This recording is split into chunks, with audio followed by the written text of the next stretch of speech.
Pues, hola, buenas tardes. Vamos a comenzar la conferencia que se llama Descubriendo a Miguel Hernández. Vamos a hacer un recorrido por su vida y por su obra. Somos dos estudiantes de Filología Hispánica de la Universidad de Granada. Yo me llamo Tiffany y él Víctor. Y yo me voy a encargar de hacer una pequeña introducción sobre su vida anterior a su poesía comprometida socialmente. Y bueno, pues con eso empiezo. Miguel Hernández Gilabert nace el 30 de octubre de 1910 en Orihuela, un pueblo caciquil en sus tiempos y ahora también un poco, y con carácter agrícola y con una gran presencia de la Iglesia Católica. Hijo de una familia muy humilde, que su padre es tratante de ganado e incluso pastor. El tercer hermano de 4 y bueno, se trasladan sobre los 3 o 4 años, cuando él tenía 3 o 4 años, a una casa que es la actual Casa Museo, que está en la calle Arriba, en el número 71, de allí de Orihuela. Y nada, con 4 años inicia su etapa escolar, aunque muchos piensan, por ese carácter de autodidacta con el que se le conoce, en realidad tuvo una etapa escolar que fue bastante importante y comienza a los 4 años, incluyéndolo en una guardería privada. A los 8 pasa al colegio Ave María, gracias a la influencia de su padre. Era un colegio en el que se juntaban sobre todo los niños de los barrios pobres y en el que la verdad que no es que tuviese mucho apego cultural a nada. Y bueno, con 13 años pasa al Colegio Santo Domingo, donde se codea con los niños de las clases pudientes. Entra gracias a una beca que se llamaba Alumno del Bolsillo Pobre y allí comparte estudios con Ramón Sige, su gran amigo de luego de su adolescencia y su juventud. Bueno, en marzo de 1925 abandona el colegio por motivo por obligación más que otra cosa. El motivo principal que se conoce se supone que es por razones económicas. Su padre no podía seguir tirando con un niño que estuviese estudiando, se necesitaba que trabajase en el pastoreo. Y bueno, también se dice que el segundo motivo y el que subyace a todos los demás es que su padre pensaba que estaban intentando encauzar a su hijo hacia una carrera católica. Y nada, pues por eso lo sacan de allí. Se dedica al pastoreo junto con su hermano, lo acompaña a todas partes, pero siempre lleva en su mano un libro prestado y una libreta y un lápiz en el que ya desde ese inicio empieza a escribir. Bueno, su padre encuentra en su padre la máxima incomprensión en cuanto a los libros y a la escritura. Su padre siempre le decía que los libros no dan de comer y no le van a llegar a ninguna parte. Y bueno, a partir de esa incomprensión también se supone como una especie de rebelión esa especie de escrito. Hay una parte relativamente famosa, una especie de hecho famoso que dice que se tiraba hasta las tantas en su cuarto leyendo con la luz encendida. Y su propio hermano relata las grandes gestas que tenían su padre y su hermano para que apagase la luz a la hora de leer. Y bueno, conoce a partir de ahí al clérigo Luis Almarcha, que le ofrece su biblioteca personal plagada de clásicos. Ahí es de donde recibe la influencia clásica que luego se verá reflejada en su obra. Este hombre además le alienta a que escriba y a que siga con sus estudios. Además de sufrir la incomprensión de sus padres, también sufre la incomprensión de sus compañeros del Colegio Santo Domingo, ya que cuando lo ven pastorear por la calle, como que oye burlas y una especie de murmuros por lo bajo que lo critican por no estar en la escuela y estar trabajando como pastor. Y bueno, esa es una de las primeras humillaciones, entre comillas, que puede sufrir ahí Miguel Hernández. En cuanto al tema de sus primeros versos, se centra sobre todo en el pueblo de Orihuela, en el que se centra en toda su belleza. Muchos autores lo han descrito como su feudo poético, ya que todos sus versos iniciales van a la descripción de la belleza y el paisaje de ese pueblo, además de incluir algunas de las pasiones adolescentes que se podían tener con esos años.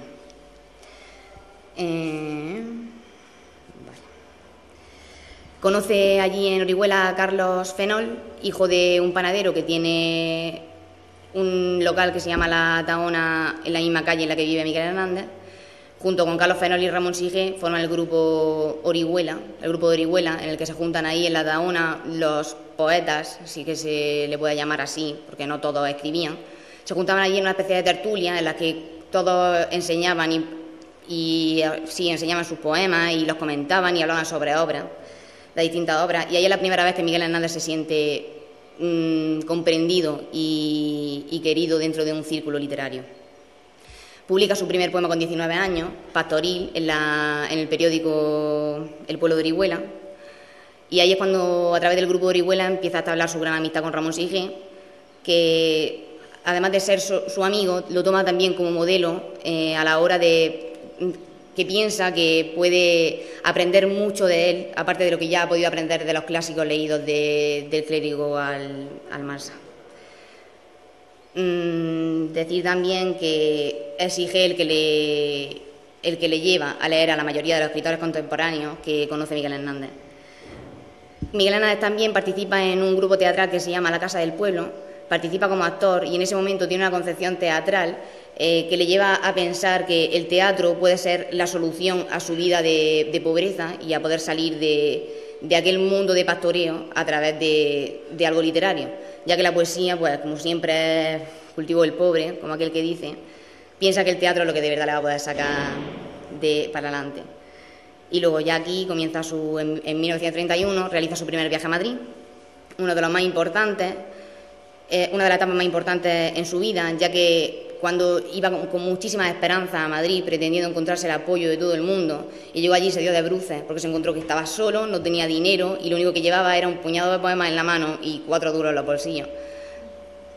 Algunos biógrafos dicen que incluso tuvo que dormir en los bancos, tuvo que dormir en la calle, y hay incluso alguna otra carta en la que él explica cómo ha recorrido media Madrid andando con unos zapatos desgastados y está absolutamente cansado y harto de todo porque no tiene ni un duro para coger el metro, ni un autobús, ni absolutamente nada. Allí es una de las grandes humillaciones que sufre porque escribe a un periódico que se llama La Gaceta Literaria, escribe una carta pidiendo que le den trabajo o cualquier cosa, incluso pide también ayuda a la Diputación de Alicante, que tampoco le hace mucho caso, la verdad. Y la humillación grande viene cuando esa carta viene publicada en la Gaceta Literaria, con una coletilla al final, que no tiene, la verdad es que ni la menor gracia. Y dice así: simpático pastorcillo, caído en esta Navidad por este nacimiento madrileño. Y la coletilla que ponen es: queridos camaradas literarios, ¿no tenéis unas ovejas que guardar? Gobierno de intelectuales, ¿no tenéis algún intelectual que esté como una cabra para que lo pastoree este muchacho? Y bueno, luego también publican otros fragmentos en el mismo artículo que dice, que esto ya sí en palabras de Miguel Hernández, que dice: las pocas pesetas que traje conmigo en Madrid se agotan. Mis padres son pobres y haciendo un gran esfuerzo me han enviado unas pocas más. Yo no puedo aguantar mucho tiempo. Aunque parece un canto desgarrador al que de verdad está pidiendo una oportunidad para salir de ese pueblo y de esa vida de pastoreo que parece que no termina por llevar a ninguna parte, encima van y como que se burlan un poco de él. Así que esa es la gran humillación con la que vuelve a Orihuela, solo y desesperanzado poéticamente. Cuando vuelve, se realiza el homenaje a Gabriel Miró allí en Orihuela. Allí conoce a María Cegarra. A ella le enseña por primera vez su boceto del libro Poliedros, que terminará convirtiéndose en Peritos Luna. Y bueno, a través del fracaso que vivió allí en Madrid, aparte de estar buscando trabajo y cualquier cosa para poder seguir allí, visitó muchísimas veces la Biblioteca Nacional y allí leyó grandiosamente a la generación del 27, a la que admiraba profundamente. Entonces observó que tenía una necesidad bastante importante de mejorar su verbalidad y su estudio literario, y se dedica a hacer una serie de ejercicios poéticos que la verdad es que son bastante interesantes. Por ejemplo, realiza unas aproximaciones o traducciones del francés, aunque la verdad que algo muy, muy trabajoso, ya que tenía muy poca idea de francés, había estudiado muy poco en sus años de colegio. Luego también realiza otra actividad como coger un diccionario de rima y se dedicaba a ir apuntándose rima tras rima para conseguir tener muchísima más apertura poética. Y luego, por último, coge las décimas de la canción primera de Jorge Guillén y se dedica a intentar imitarla, y así es como consigue aprender a escribir en décima. Y bueno, ya pues aquí acaba el primer viaje a Madrid, comienza la Segunda República en el 31, y con el inicio de la Segunda República, la generación del 27 y todo ese grupo de artistas que le rodea se convierte en el centro cultural de Madrid. Entonces ya Miguel Hernández descubre que de verdad tiene que irse a Madrid para poder ser el gran poeta que él aspira a ser. Sabe que tiene las capacidades suficientes, lo vio en el colegio, lo ha visto siempre en sus poemas, tiene la capacidad suficiente para eso. viaja a Murcia antes de ir a Madrid y coincide con el grupo teatral La Barraca de Lorca, y allí lo conoce y le muestra algunos de sus poemas, y Lorca le alienta a seguir escribiendo y le felicita por sus escritos. En 1933 publica Perito en Luna, un libro que no tuvo mucha acogida ni por el público ni por la crítica, porque es un libro muy complicado, difícil de entender, porque va desde la cosa más ínfima a lo más grande. Es capaz de hacer un poema grandioso refiriéndose a una silla, como aquel que dice. En realidad los más importantes, por ejemplo, el que siempre se puede poner como ejemplo es el del huevo o el de la serpiente. Y lo que es tremendamente impactante es que a través de elementos tan pequeños y tan mundanos como pueden ser objetos como esos, consigue crear poemas plagados de imágenes y de metáforas que realmente tienen una calidad literaria importante, además de que está escrito en octavas y tiene una clarísima influencia gongorina.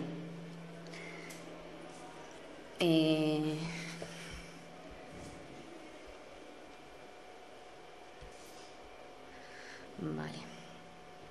Pues en el verano de 1933 conoce a Josefina Manresa, la que será posteriormente su esposa, y ya en 1934 realiza su segundo viaje a Madrid, que es donde de verdad comienza, por así decirlo, su verdadera carrera literaria. Allí publica un auto sacramental en la revista Cruz y Raya de Bergamín. El auto sacramental se llama ¿Quién te ha visto y quién te ve? Y sombra de lo que era. Esta obra se considera antianárquica y anticomunista, aunque parezca un poco contradictorio con su trayectoria posterior.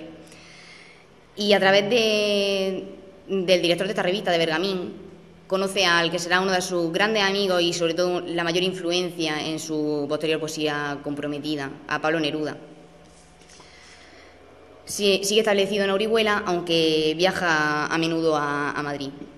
Al mismo tiempo comienza el proyecto teocéntrico de Sigé, la revista El Gallo Crisis, una versión pueblerina, por así decirlo, de la revista Cruz y Raya. Allí Hernández publica en cada número un poema de temática totalmente religiosa. Un poema, por ejemplo, que ahora leeremos a María Santísima. Y es interesante la descripción que hace Neruda de esta revista. La rechaza diciendo una frase bastante impactante que dice así: esta revista exhala un tufo demasiado satánico y huele a sacristía. Y bueno, el poema dice así: oh elegida, por Dios antes que nada, reina del Alá, propia del zafiro, nieta de Adán, creada en el retiro de la virginidad siempre increada.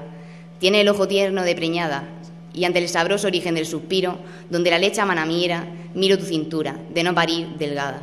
Trillos tu pie de la serpiente lista, tu barba el mundo, el ángel tu siguiente, gloria del greco y del cristal orgullo. Privilegió Judea con tu vista a Dios, eligió la brisa y el ambiente en que debería abrirse tu capullo. Y bueno, un momento muy importante en la vida de Miguel Hernández, y más que en su vida, en su obra poética, es la muerte, el 13 de agosto de 1934, del torero Ignacio Sánchez Mejía. En ese momento el mundo de la cultura se convulsiona, ya que este torero, además de escritor, era muy cercano a la generación del 27, como podemos ver, por ejemplo, en el poema que le hace Lorca a este torero. Y escribe una obra que trata sobre este personaje que es llamada El torero más valiente. Y la verdad es que esta obra es muy importante, ya no tanto por su calidad literaria, sino como por el acercamiento que tuvo con esta obra, el acercamiento grande que tuvo con esta obra a la generación del 27. Ya a finales de 1934 se instala en Madrid y entra en contacto con la Escuela de Vallecas y con numerosos artistas que conforman en ella. Allí entre este círculo conoce a Maruja Mayo. Y bueno, a partir de aquí ya comienza su relación con Alexandre, que comienza de una forma muy curiosa, ya que un día iba Miguel Hernández andando por Madrid y acaba de publicarse la obra La destrucción o el amor de Alexandre. Y el pobre pues no tenía dinero para comprárselo y se le ocurre escribirle una carta a Alexandre diciéndole que no tiene dinero para comprárselo y que le encantaría poder leerlo. Y Alexandre se propone conocerle a través de Pablo Neruda, y en una reunión en la que los presentan, Alexandre le regala el libro firmado a Miguel Hernández. Este será nada más que el principio de la grandísima amistad que duró para siempre. Alexandre lo describía como su propio hermano. Y bueno, al igual que Pablo Neruda, fue uno de los grandes causantes de la poesía comprometida de Miguel Hernández. Cosido le plantea un proyecto que trata sobre crear una enciclopedia taurina y le paga, incluso le paga de su bolsillo el dinero, el sueldo que cobra por eso. Y bueno, a través de María Zambrano conoce a Enrique Azcuaga, que le invita a participar en las misiones pedagógicas. Estas misiones se dedican a ir por toda España, sobre todo por la España profunda, llevando la cultura que no sabía, que por allí todavía ni siquiera se había visto. Se llevaban bibliotecas ambulantes y se leían obras a gente que ni sabía leer para que tuviesen un mínimo de cultura. Este fue el inicio no de la poesía comprometida, pero sí del compromiso social que tuvo Miguel Hernández, porque ahí fue cuando realmente vio que había un problema importante en la cultura de los pueblos de la España profunda. Con todo esto ya está integrado plenamente en el Círculo de Literatos de Madrid, y aquí comienza su crisis de conciencia y de renovación poética, siempre con Neruda y Alessandri de la mano, impulsándole a que su poesía cambiase y a utilizarla como instrumento de lucha. Como Perito en Luna, por ejemplo, se considera, al ser una obra en la que se trata sobre todo de lo mundano, aunque sea con una poesía genialísima, se considera que es la poesía pura de Miguel Hernández. Y cuando ya pasa esta crisis de conciencia, cuando ya consigue, entre comillas, resolverla, se dice que pudo pasar a través de Pablo Neruda a la poesía impura. Aquí ya Miguel Hernández se encuentra entre dos mundos, siempre tira de él su gran amigo del pueblo Sige, que le incita a que no vaya por los caminos que lo intentan llevar Neruda y Alessandri, y por otra parte están Neruda y Alessandri tirándole para que consiga utilizar su poesía como real instrumento para conseguir algo en la sociedad. Por supuesto, siempre tira más Neruda y Alessandri, sobre todo por la experiencia que vivió Miguel Hernández en las misiones pedagógicas y por todos los acontecimientos históricos que vivió, porque la verdad es que vivió una época bastante convulsa. Que si el desastre de Anual, que terminó llevando a la dictadura de Primo de Rivera, que si luego la Segunda República y finalmente la Guerra Civil. Rompe con Josefina Manresa. Bueno, igual que encontramos esta oposición entre Sige y el grupo de Neruda y de Alessandri, encontramos la misma oposición entre Josefina Manresa y Maruja Mayo. Mientras que Josefina Manresa encarnaba todos los valores provincianos, toda la descripción de una mujer de pueblo de aquella época, Maruja Mayo encarnaba todo lo contrario, encarnaba, por así decirlo, el espíritu de la revolución de aquellos tiempos. Y así se encuentra la oposición entre ambos, y ahí es cuando rompe con Josefina. Y bueno, por terminar, creo que había un poema por ahí de Mayo. No está ahí, ¿no? ¿Dónde está? Este no. El de Mayo. Está aquí.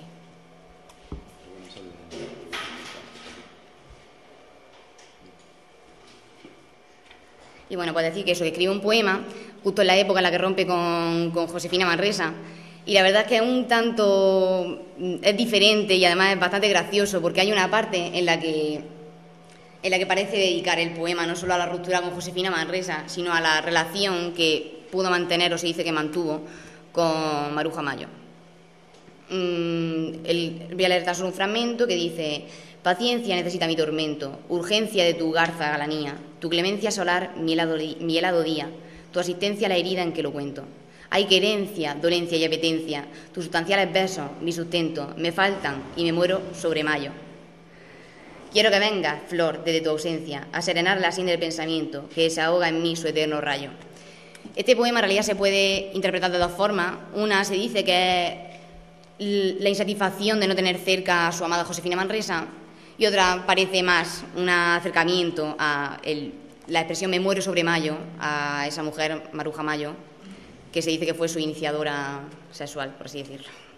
Y bueno, ya para acabar voy a hablar de la nueva concepción que adquiere el teatro para Miguel Hernández. Escribe Los hijos de la piedra, basada en la revolución de 1933 de Casas Viejas y en la de 1934 de Asturias, la revolución minera que hubo allí.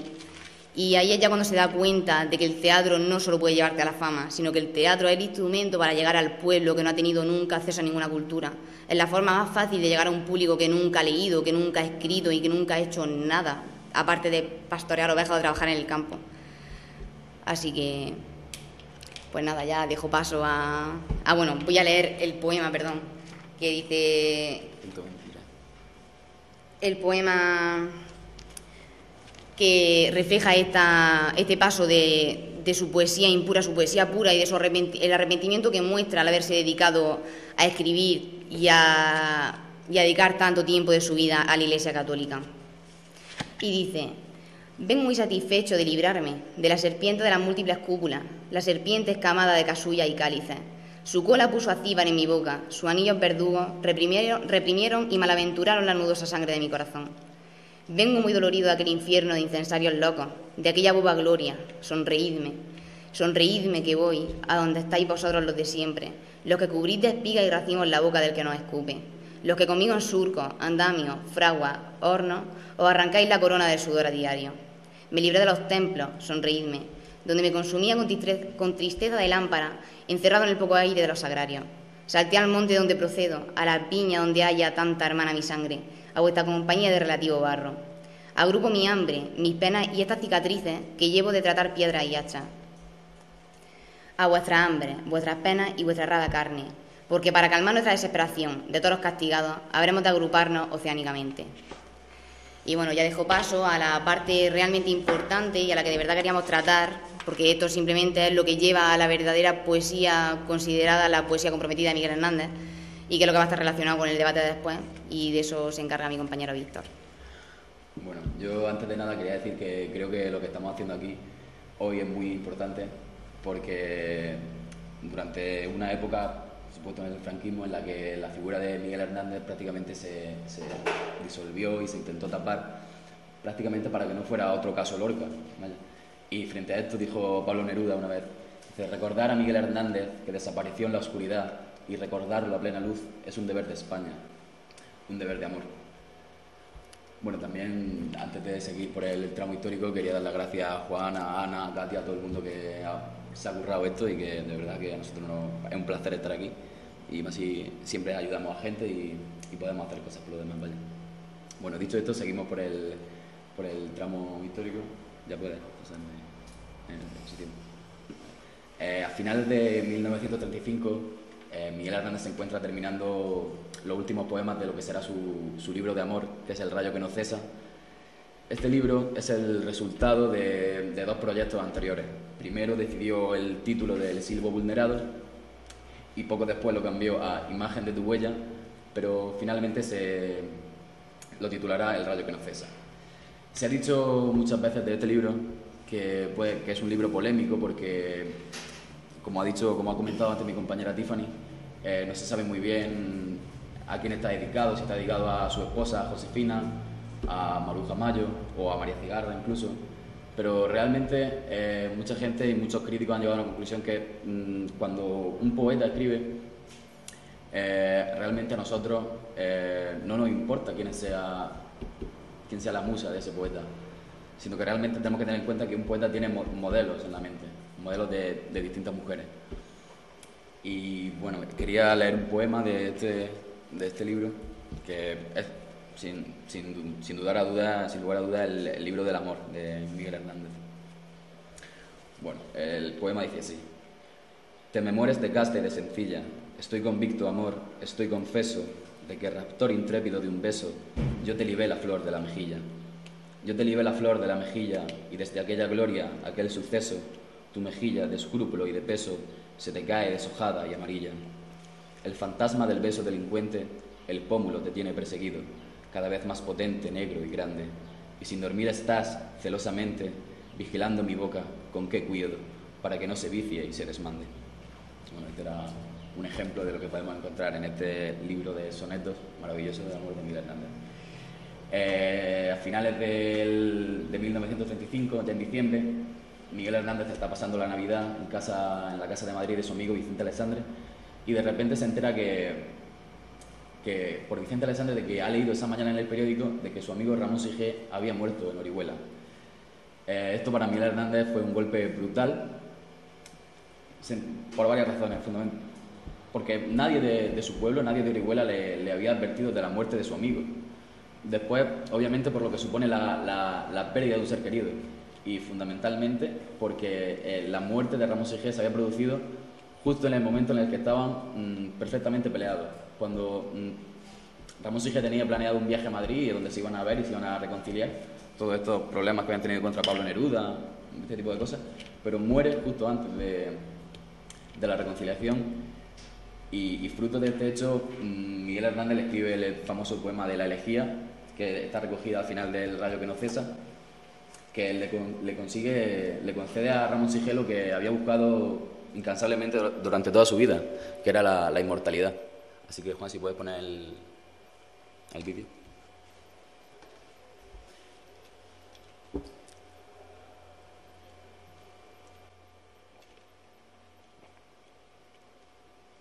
En Orihuela, su pueblo y el mío, se me ha muerto como del rayo Ramón Sige, con quien tanto quería.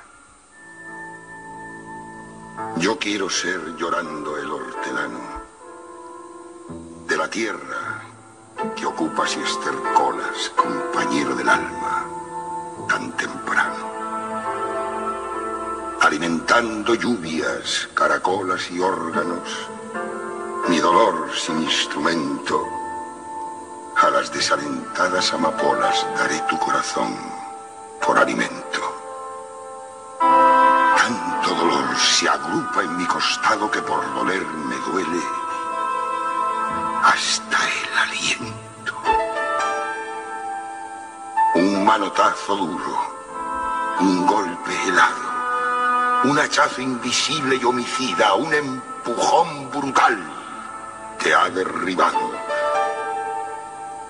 No hay extensión más grande que mi herida. Lloro mi desventura y sus conjuntos y siento más tu muerte que mi vida.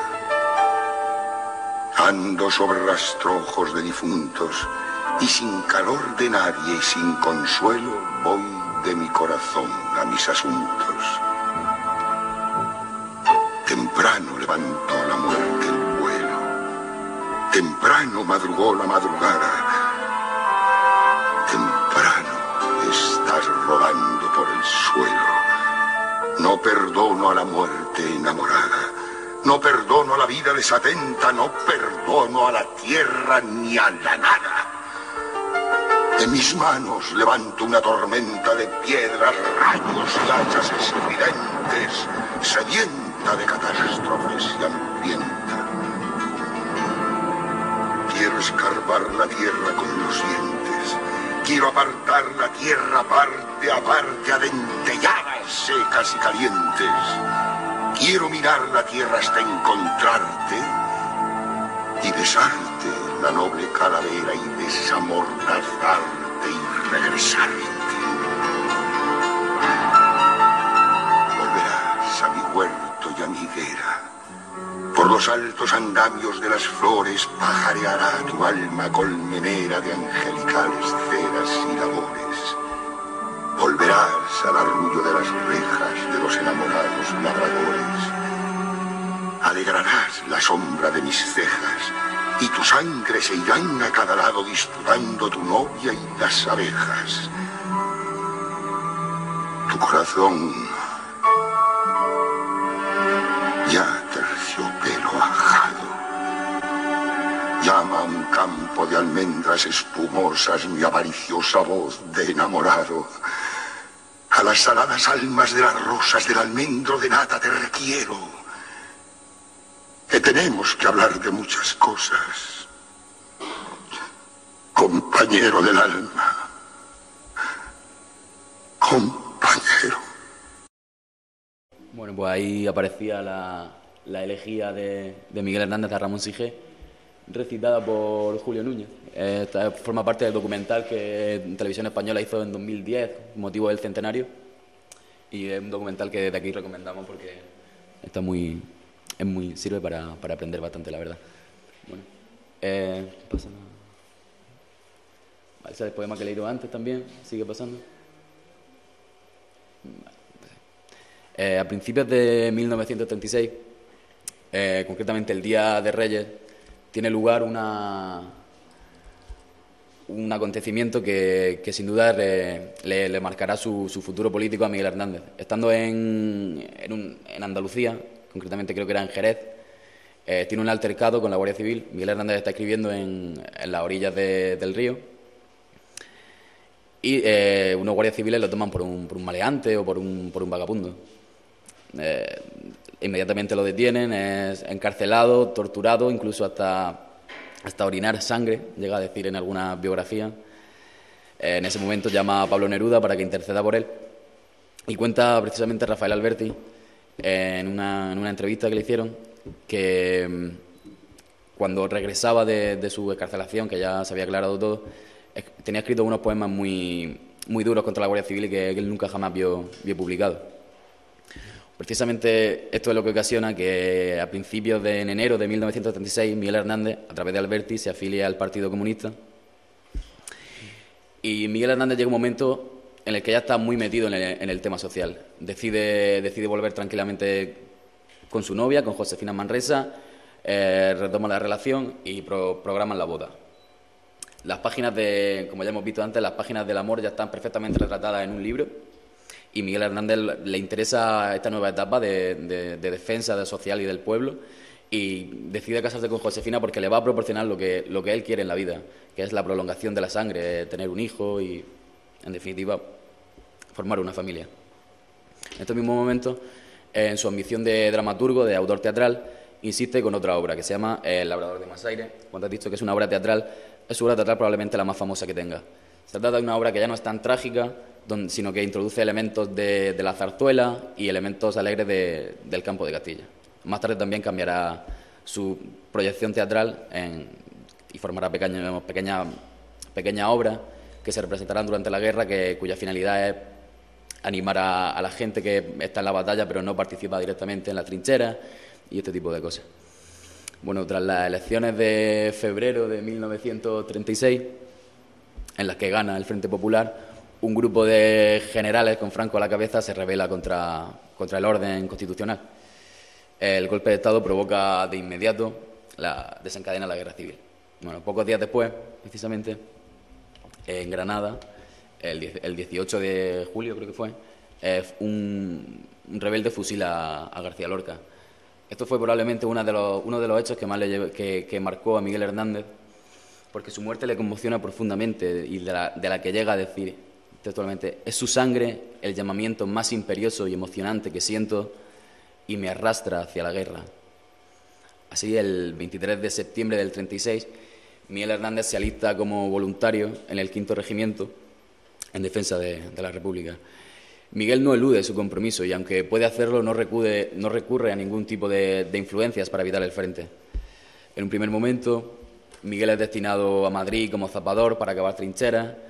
También recibe instrucción y adoctrinamiento, manejo de armas, etc. Sin embargo, tras experimentar varios destinos, el comisario Pablo de la Torriente, comisario político de la defensa, encargado de la defensa de Madrid, rescata a Miguel Hernández para cometidos de más calado. Vaya. Miguel Hernández es nombrado comisario de Cultura para arengar a las tropas republicanas en los momentos de debilidad. Es precisamente en este momento en la que la mayor parte de su producción poética y sus poemas se constituyen como poemas de guerra, se incluyen en periódicos de guerra y a través de la radio se comienza a gestar la figura del poeta del pueblo. Poco después, como ya hemos dicho antes, que le interesaba retomar su relación con Josefina Manresa, el 9 de marzo del 37 contrae matrimonio civil con Josefina Manresa en Orihuela. La poesía de Miguel Hernández en este momento es, como dice un epígrafe de su biografía, dice: es una síntesis del dolor compartido y de denuncia contra la injusticia del mundo capitalista en defensa de las clases explotadas. Precisamente hay un poema muy, muy interesante que quiero leer, que también lo he puesto, también está aquí en el PowerPoint, que es El niño yuntero. Ese poema para nosotros significa es lo que hemos dicho, la defensa de las clases explotadas. Así que, sí, ¿me dejan?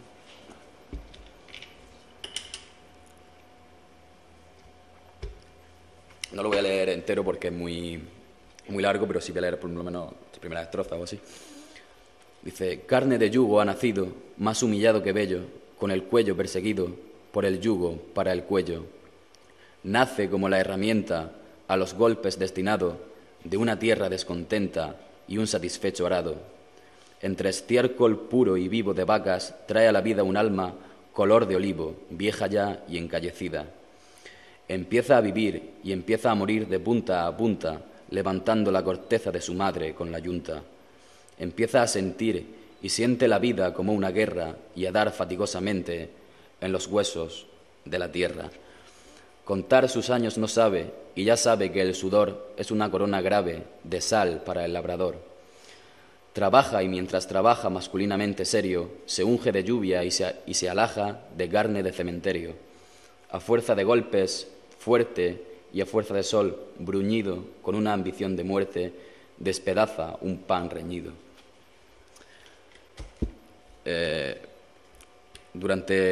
Continuamente durante la guerra, Miguel, como ya hemos dicho, publica sin descanso. Su poesía es un canto a las clases explotadas, a las clases sociales más bajas, a la juventud y a los campesinos. Podemos decir que en su poesía hace suyos los sueños y las esperanzas de un país en guerra. Es como apuntan muchos críticos, es el poeta que convierte en derechos de hoy las utopías del ayer. En estos momentos, a principios del 37, Miguel se encuentra ya terminando el que será su primer libro de poemas en la guerra, que se llamará Vientos del Pueblo, y a finales de abril del 37 su esposa le comunica que está embarazada de su primer hijo. Pocos días después se marcha al frente extremeño, a Badajoz, donde escribe la delicada canción del esposo del soldado, que también está en un vídeo, recitada por su voz, así que si lo puedes poner. He poblado tu vientre de amor y sementera. He prolongado el eco de sangre que respondo y espero sobre el surco como el arado espera. He llegado hasta el fondo. Morena de altas torres, alta luz y ojos altos, esposa de mi piel, gran trago de mi vida. Tus pechos locos crecen hacia mí, dando saltos de hierba concebida. Ya me parece que eres un cristal delicado. Temo que te me rompas al más leve tropiezo y a reforzar tus venas con mi piel de soldado fuera como el cerebro. Espejo de mi carne, sustento de mis alas, te doy vida en la muerte que me dan y no tomo. Mujer, mujer, te quiero cercado por las balas, ansiado por el plomo. Sobre los ataúdes feroces en acecho, sobre los mismos muertos sin remedio y sin fosa, te quiero, y te quisiera besar con todo el pecho, hasta en el polvo, esposa. Cuando junto a los campos de combate te piensa mi frente que no enfría ni aplaca tu futura, te acercas hacia mí como una boca inmensa de hambrienta dentadura. Escríbeme la lucha, siénteme en la trinchera, aquí con el fusil tu nombre evoco y fijo, y defiendo tu vientre de pobre que me espera, y defiendo tu hijo. Nacerá nuestro hijo con el puño cerrado, envuelto en un clamor de victoria y guitarra. Llegaré a tu puerta mi vida de soldado, y colmillos mi garra. Es preciso matar para seguir viviendo. Un día iré a la sombra de tu pelo lejano, y dormiré en la sábana de almidón y de estruendo, cosida por tu mano. Tus piernas implacables al pasto van derecha, y tu implacable boca de labios indomables, y ante mi soledad de explosiones y brechas, recorres un camino de besos implacables. Para el hijo será la paz que estoy forjando, y al fin, en un océano de irremediables huesos, tu corazón y el mío naufragarán, quedando una mujer y un hombre casados por los dos. Poco después de la elaboración de este poema, Miguel Hernández viaja a Rusia, donde está teniendo lugar toda la revuelta socialista, comunista, y cuando vuelve ya está listo para publicarse su libro Vientos del Pueblo. En este poemario, Miguel Hernández expresa un compromiso consigo mismo. Ha dejado de ser el poeta pastor por el que se le conocía en Orihuela y se está convirtiendo en el leal poeta soldado de la defensa del bando republicano. En este libro, Miguel, podemos ver el entusiasmo del poeta que cree que va a ganar la guerra y que cree que va a durar poco. Así, Miguel escribe una poesía destinada al frente que anime a todos aquellos que, como él mismo, están luchando en la guerra. Poco después, en diciembre de 1937, Miguel Hernández es destinado a Aragón, convertido ahora en una prioridad para la República. Estando allí, en Aragón, nace su primer hijo, Manuel Ramón, y en Nochebuena de ese mismo año viaja a Orihuela para conocerlo y poco después regresa al frente. Pasan los meses y a lo largo de 1938 la derrota de la República parece inminente. Miguel Hernández adopta en este momento una visión muy pesimista. Entre tanto muerto y tanto herido, los poemas del hombre acecha constituyen un grito desgarrador. A todo esto sumamos que pocos meses después, en octubre del 38, muere a los 10 meses de edad su primer hijo. Hay un vaivén de penas y de alegría en la vida de Miguel Hernández terriblemente enloquecedor. Sin embargo, 3 meses después, nace su segundo hijo, que llamará Manuel Miguel. Bueno, voy a leer un poema del hombre acecha, su segundo libro en la guerra. Es la segunda parte de un poema que se llama El herido, que este poema es muy famoso porque Serrat hace una canción que dice: para la libertad sangro, lucho, pervivo. Para la libertad mis ojos y mis manos, como un árbol carnal, generoso y cautivo, doy a los cirujanos. Para la libertad siento más corazones que arenas en mi pecho, dan espuma a mis venas, y entro en los hospitales y entro en los algodones como en las azucenas. Para la libertad me desprendo a balazos de los que me han revolcado su estatua por el lodo, y me desprendo a golpes de mis pies, de mis brazos, de mi casa, de todo. Porque donde unas cuencas vacías amanezcan, ella pondrá 2 piedras de futura mirada, y hará que nuevos brazos y nuevas piernas crezcan en la carne talada.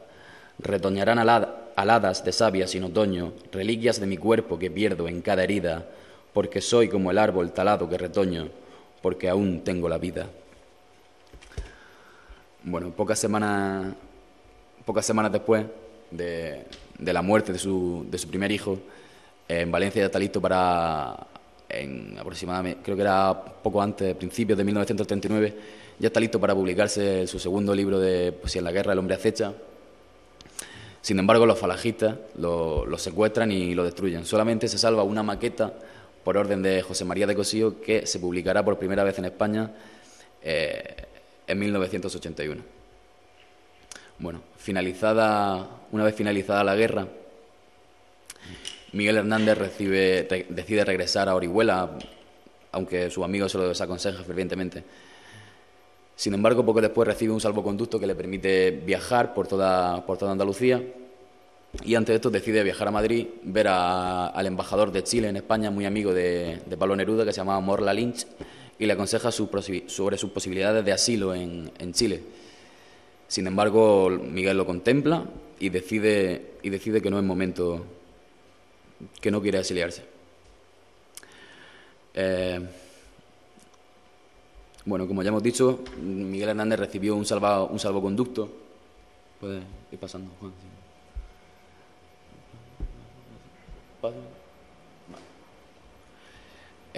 Como hemos dicho, Miguel Hernández recibe un salvoconducto para viajar por varias ciudades de Andalucía, porque él está convencido de que su única posibilidad de escapar y de llegar a Chile es a través del Portugal salazarista en ese momento, y decide emprender un viaje a pie hasta Portugal para de ahí coger un barco o un avión hasta Chile. Sin embargo, en Portugal, Miguel Hernández es detenido y calificado como un activista rojo y peligroso. Lo vuelven a torturar, se le coacciona y las autoridades salazaristas lo entregan poco después a las autoridades españolas. Pasa por Huelva y Sevilla hasta llegar a la prisión provincial de Torrijos, en Madrid. Una vez en la prisión provincial de Torrijos, Miguel Hernández intenta contactar con sus amigos, con José María Cosío, que a pesar de que era un falangista, era muy amigo suyo, o con Pablo Neruda, por ejemplo. Se produce en este momento, en 1939, un rumor de que Miguel Hernández ha sido fusilado. Como consecuencia, Manuel Alto Laguirre, el editor, edita un libro titulado Sino Sangriento y otros poemas de Miguel Hernández, editado en La Habana. Sin embargo, paralelamente, Miguel Hernández seguía cumpliendo condena en la prisión de Torrijos. Lo que realmente nos asombra es su capacidad para ironizar y para paliar con humor las penosas condiciones en las que Miguel Hernández se encuentra en estos momentos en la prisión. De hecho, escribe varias cartas a Josefina en las que se lo dice. Ahí tenemos una de las anécdotas que cuenta en su carta a Josefina, que dice: en la manta duermo muy bien, tanto que tengo fama de dormilón entre los demás. Duermo 3 horas de siesta y 8 de los demás, y eso que solo tenemos palmo y medio de habitación por cabeza y cuerpo, y para volverse del otro lado hay que pedir permiso a los vecinos. Bueno, en este momento también tiene lugar el episodio de la famosa nana de la cebolla de Miguel Hernández, en la que Josefina Manresa le envía una carta y le dice que solo tiene para alimentar a Manuel Miguel, a su segundo hijo, pan y cebolla. Miguel Hernández demuestra una extrema sensibilidad y escribe este famoso poema que sin duda se ha convertido en uno de los gritos desgarradores de los vencidos. Vaya. Durante su estancia en la prisión de Torrijos también tiene numerosas anécdotas, como por ejemplo el encuentro con el humorista Miguel Gila, en la que se encuentran y bueno, intentan pasar más o menos dentro de sus posibilidades, intentan pasar buenos ratos. Durante esta época también Miguel Hernández recopila y elabora algunos de los poemas que formarán parte de su último libro de Cancionero y Romancero de Ausencias. Por errores, por una casualidad de increíbles errores, Miguel Hernández es puesto en libertad y decide regresar a Orihuela. Para su única obsesión y su único objetivo es volver a Orihuela con su mujer, con su hijo y escapar hacia Chile.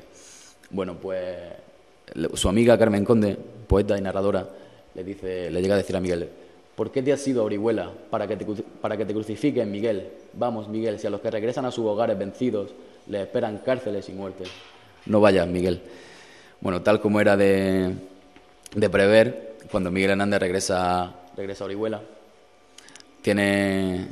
sus propios vecinos son los que lo denuncian y lo entregan a las autoridades.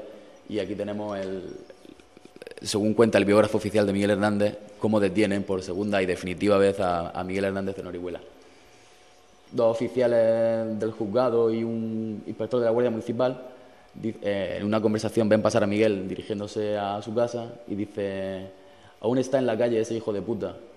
Y dice el otro: eso lo arreglo yo en un momento. Bueno, pues inmediatamente después Miguel Hernández es encarcelado en el seminario de Orihuela y le entrega el propio seminario, que los propios oriolanos lo conocían como la fábrica de curas. Tras la guerra se convierte en una cárcel para los vencidos. Bueno, en este momento, durante su estancia en el seminario, Miguel le entrega a Josefina, junto con varias cartas, varios poemas que se incluirán en el Cancionero y Romancero de Ausencias. Bueno, Miguel más tarde es destinado a la prisión Conde de Toreno, en la que tiene lugar, pues, por ejemplo, el encuentro con el dibujante y escritor también Antonio Güero Vallejo.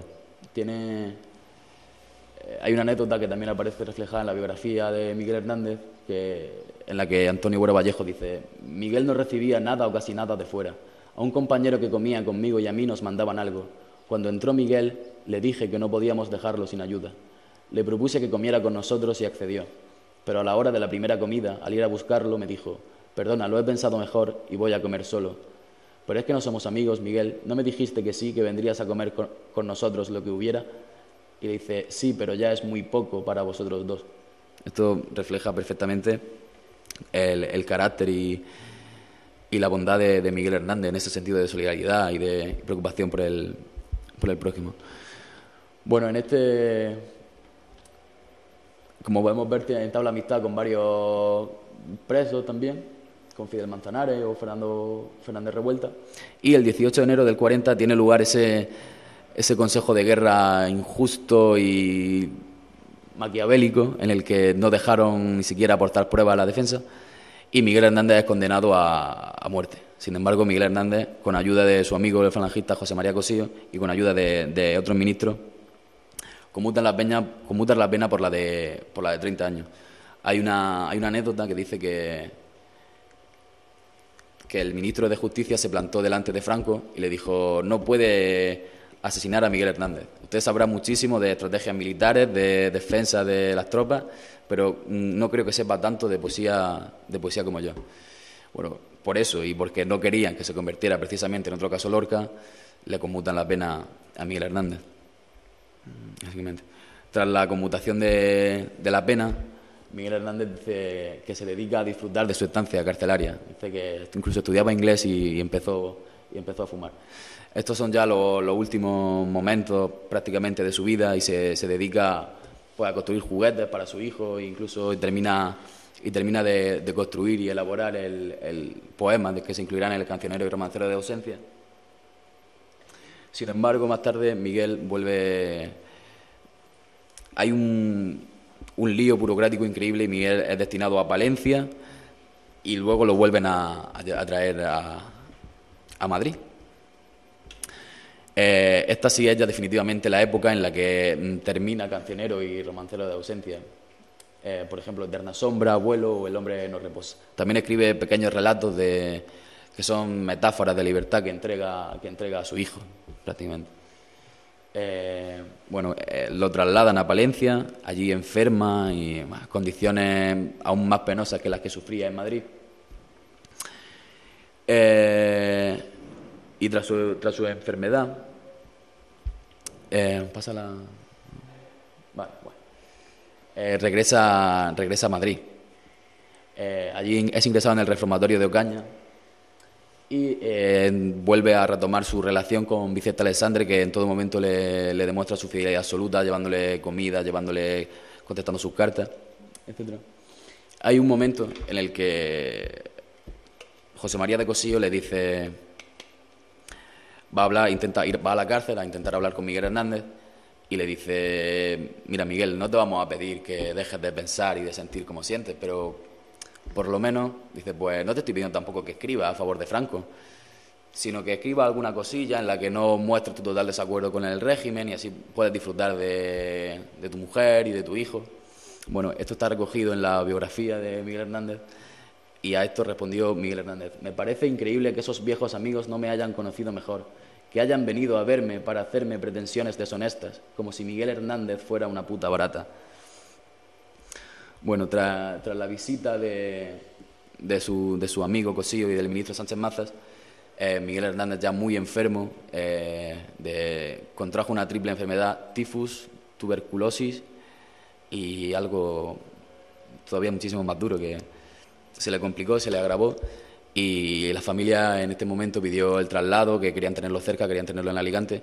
Sin embargo, el traslado llegó ya cuando era demasiado tarde y no se podía hacer prácticamente nada por su vida. En el último momento es trasladado a Alicante tras las gestiones de Vergara Donoso y, como ya hemos dicho, allí enferma, se le complica la enfermedad de neumonía, tuberculosis y tifus.